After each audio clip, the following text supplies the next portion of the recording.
वाल्मीकि जी ने अपने रामायण में राम राज्य का वर्णन किया है। तुलसीदास जी ने अपने रामचरितमानस में राम राज्य का विस्तृत वर्णन किया है। भारत के संविधान का लक्ष्य राम राज्य की स्थापना है। पूरी दुनिया में गुड गवर्नेंस का जो बेस्ट मॉडल है उसको राम राज्य कहते हैं। हमारे जितने कथावाचक हैं, हमारे जितने धर्मगुरु हैं, हमारे शंकराचार्य हैं, सब लोग राम राज्य की बात करते हैं। लेकिन सवाल ये है कि भारत में राम राज्य आएगा कैसे? अब राम राज्य कैसे आएगा, इस पे चर्चा नहीं हो रही है। और एक बात मैं बता दूं, जापान में इस समय राम राज्य है, सिंगापुर में इस समय राम राज्य है, दुनिया के कई देशों में इस समय सतयुग है, वहाँ लोग झूठ नहीं बोलते, वहाँ राम राज्य है। और राम राज्य में जो शुरुआत होती है, क्या लिखा है इसमें? दैहिक दैविक भौतिक तापा, राम राज नहीं काहू व्यापा। न किसी को दैहिक कष्ट है, न किसी को दैविक कष्ट है, न किसी को भौतिक कष्ट है। ये राम राज्य की सबसे पहला मतलब राम राज्य की खूबसूरती थी। आज की डेट में लोगों को दैहिक कष्ट भी है, दैविक कष्ट भी, भौतिक कष्ट भी है। क्यों हो रहा है? क्योंकि उसका मूल कारण है गुलामी की शिक्षा व्यवस्था, मदरसा शिक्षा, मॉन्टेसरी शिक्षा, मैकाले शिक्षा, मिशनरी शिक्षा। अगर वास्तव में हम दैहिक दैविक भौतिक कष्टों को खत्म करना चाहते हैं तो हमें सबसे पहले यहाँ गुरुकुल वैदिक शिक्षा लागू करना पड़ेगा, समग्र चिकित्सा व्यवस्था लागू करना पड़ेगा, चरक सुश्रुत को बचपन में ही पढ़ाना पड़ेगा, अष्टांग योग को हमें प्राइमरी के स्कूलों में ही पढ़ाना पड़ेगा, यम नियम क्या होता है, धारणा ध्यान समाधि क्या होता है, ब्रह्मचर्य अस्तेय अपरिग्रह, इसके बारे में हमें प्राइमरी में ही पढ़ाना पड़ेगा। तब जाके दैहिक दैविक भौतिक कष्ट खत्म होंगे। दूसरा क्या लिखा है रामचरितमानस में और वाल्मीकि जी ने क्या लिखा है? सब नर करई परस्पर प्रीति, चलहि स्वधर्म निरसृत नीति। सब लोग परस्पर प्रीति करते हैं और अपने अपने स्वधर्म का पालन करते हैं। यानी शिक्षक अपने शिक्षक धर्म का पालन कर रहा है, चिकित्सक अपने धर्म का पालन कर रहा है, पिता अपने पिता धर्म का पालन कर रहा है, पुत्र अपने पुत्र धर्म का पालन कर रहा है, बहू अपने बहू धर्म का पालन कर रही है। सब लोग अपने अपने धर्म का पालन कर रहे हैं। वो भी तभी होगा जब शिक्षा में संस्कार होगा।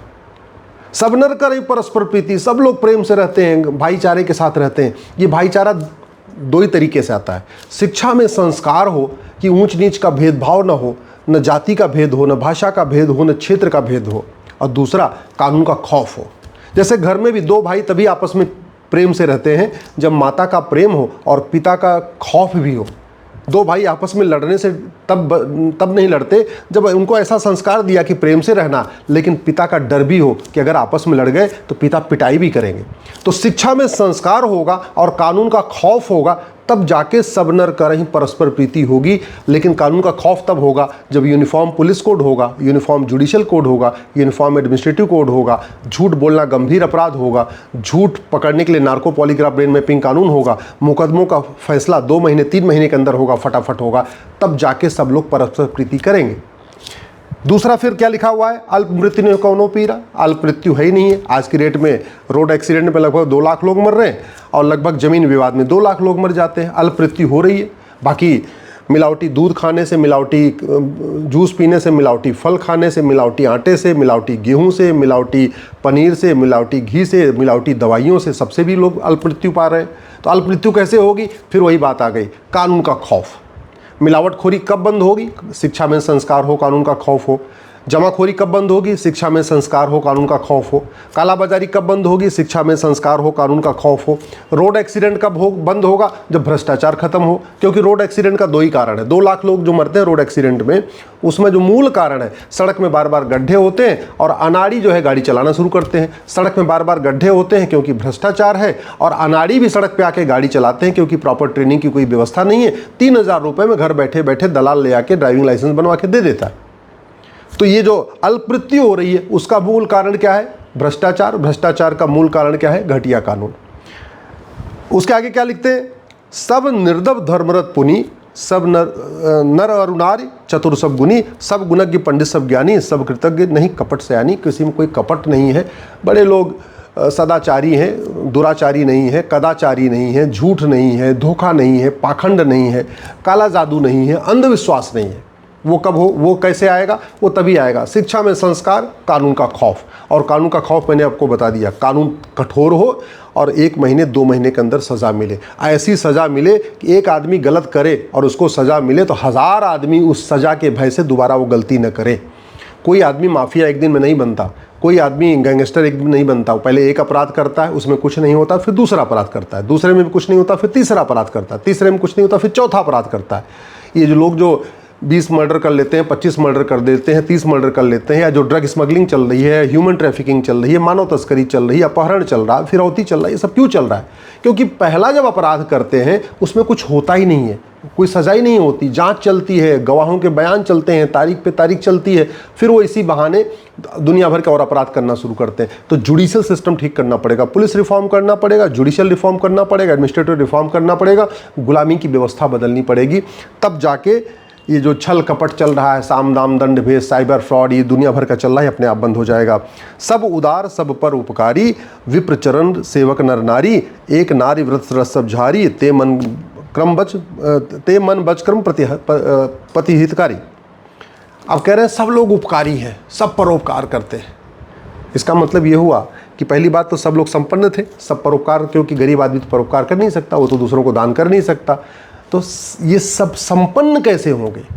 विपन्नता का मूल कारण क्या है? गरीबी का मूल कारण क्या है? कुपोषण का मूल कारण क्या है? प्रदूषण का मूल कारण क्या है? इस पे हम भारत में कभी चर्चा ही नहीं करते। हम भगवान श्री राम का मंदिर भव्य बना दिया हमने, हम राम राज्य की बात करते हैं, हम रामचरितमानस का पाठ भी करते रहते हैं, बहुत जगह होता रहता है, वाल्मीकि जी की रामायण की भी कथा चलती रहती, सब कुछ चलता रहता है। लेकिन राम राज्य कैसे? अच्छा, संविधान में भी भगवान श्री राम का चित्र था, संविधान में भी राम लक्ष्मण सीता का चित्र था, भगवान कृष्ण का चित्र था, हनुमान जी का चित्र था, वो निकाल दिया अलग बात है। लेकिन संविधान का लक्ष्य अगर आप देखें, जो प्रियम्बल में लिखा है, equality, justice, liberty, fraternity, unity, national integration, ये अपने आप में राम राज्य है। राम राज्य का सबसे मेन जो हमारी चीज़ें हैं वो प्रियम्बल में लिखी हुई है। लेकिन आएगा कैसे, इस पर चर्चा नहीं होती। तो सब अगर वास्तव में गरीबी खत्म करना है, कुपोषण खत्म करना है, प्रदूषण खत्म करना है, तो उसका रास्ता भी भगवान राम ने ही दिया है। भगवान मानव इतिहास में सबसे पहले यूनिफॉर्म एजुकेशन सिस्टम लागू किया, राजा रघु के परदादा, भगवान श्री राम के परदादा राजा रघु ने, कि गरीब अमीर सबकी किताब योग होगी, अगड़े पिछड़े की सबकी एक किताब होगी, ब्राह्मण क्षत्रिय वैश्य दलित सब एक साथ एक गुरुकुल में पढ़ेंगे। ये व्यवस्था राजा रघु ने लागू किया। दुर्भाग्य देखिए, आज की डेट में 65 एजुकेशन बोर्ड है, सबकी किताबें अलग अलग हैं, गरीब अमीर के बच्चे एक साथ पढ़ते नहीं हैं। कहीं 200 रुपये फ़ीस है, कहीं 20,000 रुपये फ़ीस है, और जहाँ 200 रुपये वाली जहाँ फ़ीस है वहाँ किताब अलग है, जहाँ 20,000 फ़ीस है अलग किताब है। ये चल रहा है। हमने कभी देखा ही नहीं कि संविधान क्या कहता है, रामायण क्या कहता है, रामचरितमानस क्या कहता है, राम राज्य में क्या व्यवस्था थी। दूसरा जो राम राज्य की सबसे प्रमुख व्यवस्था थी, उस समय भगवान श्री राम ने यूनिफॉर्म सिविल कोड लागू किया, पॉपुलेशन कंट्रोल पॉलिसी लागू किया। मानव इतिहास में सबसे पहले पॉपुलेशन कंट्रोल पॉलिसी लागू करने वाले भगवान श्री राम है। सबसे पहले हम दो हमारे दो लागू करने वाले भगवान श्री राम है। इसीलिए लिखा हुआ है, एक नारी व्रत रत सब झारी, ते मन बच कम पति हितकारी। ये लिखा हुआ है, ये तुलसीदास जी ने लिखा है, और ये वाल्मीकि जी ने भी लिखा हुआ है। दोनों रामायण में भी, रामचरितमानस में लिखा हुआ है।